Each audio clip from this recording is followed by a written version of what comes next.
నమ్మకం అనేది మనసు చెప్పే గొప్ప గెలుపు మాట.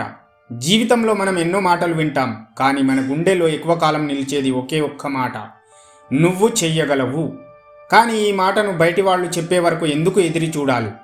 ముందుగా మనమే మనకు చెప్పుకోవచ్చుగా.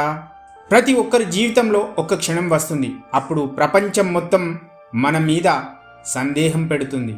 స్నేహితులు నెగిటివ్గా మాట్లాడతారు, ఫ్యామిలీ కూడా ఒక్కొక్క సందర్భంలో ఇది నీ వల్ల కాదేమో అంటుంది. అప్పుడు ఒక వ్యక్తి నీకు సపోర్ట్ ఇవ్వాలి. అతను మరెవరో కాదు, నువ్వే. ఎందుకంటే నీలో ఉన్న సామర్థ్యాన్ని ప్రపంచం చూసే సమయం తర్వాత వస్తుంది, కానీ నువ్వు మాత్రం ముందే చూస్తావు. ఎందుకంటే నీలో ఉన్న శక్తి నీకు మాత్రమే తెలుసు. అప్పటి వరకు గుర్తించని మన బలాన్ని మేల్కొల్పిన బటన్. ఒకసారి నువ్వు ఆ బటన్ నొక్కితే ప్రపంచం నీ మీద నమ్మకం పెట్టుకోవడం తప్పదు. కాబట్టి ఇతరులు నిన్ను నమ్మే వరకు వేచి చూడకు, నువ్వు నిన్ను మోసం చేసుకోకు. నీలో ఉన్న శక్తిని గుర్తించు. ఆ ఒక్క నిర్ణయం నీ జీవితాన్ని మొత్తం మార్చేస్తుంది. ఏదైనా నమ్మకం తర్వాత సాధన చేస్తే విజయం దక్కుతుంది. మనం ఒక్కటి నమ్మినామంటే దాని వెంట నిరంతరం పడి దానిపై ఫోకస్ పెడితే తప్పకుండా సాధిస్తాము. కాకపోతే కొన్నిసార్లు విజయం అనుకున్న సమయానికి రాకపోవచ్చు. దిగులు, భయం చెందకుండా, ప్రయత్నం మాత్రం ఆపకుండా మనం చేసేది నిరంతరంగా చేయాలి.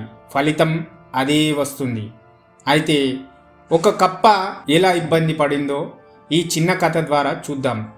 ఒక చిన్న చెరువు దగ్గర ఒంటరిగా ఒక కప్ప ఉండేది.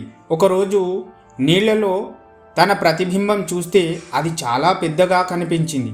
ఆ కప్ప భయపడి అనుకుంటుంది, అయ్యో, ఇది ఎవరో పెద్ద జంతువు నన్ను తినడానికి వస్తుంది అని భయంతో చెరువు నుంచి దూరంగా వెళ్ళింది.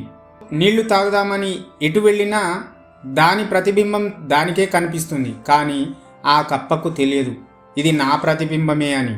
కొంతసేపటికి పెద్ద తాబేలు అక్కడికి వచ్చింది. కప్ప వణుకుతూ అన్నది, అక్కడ నీటిలో పెద్ద జంతువు నన్ను వెంబడిస్తుంది అండి, అది నన్నే చూస్తుంది, చాలా పెద్దగా ఉంది అని ఆ తాబేలుకు చెప్పింది. అప్పుడు తాబేలు నవ్వుతూ, అది నీ నీడ మాత్రమే, నీ నీడ కంటే నువ్వే బలవంతుడవు. అప్పుడు కప్ప మెల్లిగా తిరిగి వెళ్ళి నీటిలో చూసింది. అది పెద్ద జంతువు కాదు, ఆ కప్ప తన ప్రతిబింబమే అని తెలుసుకుంది. ఇంతకాలం నన్ను నేనే చూసుకొని భయపడ్డానా అని. ఆ రోజు నుండి ఆ కప్పకు అర్థమైంది, మన భయాల్లో సగం నిజం కాదు.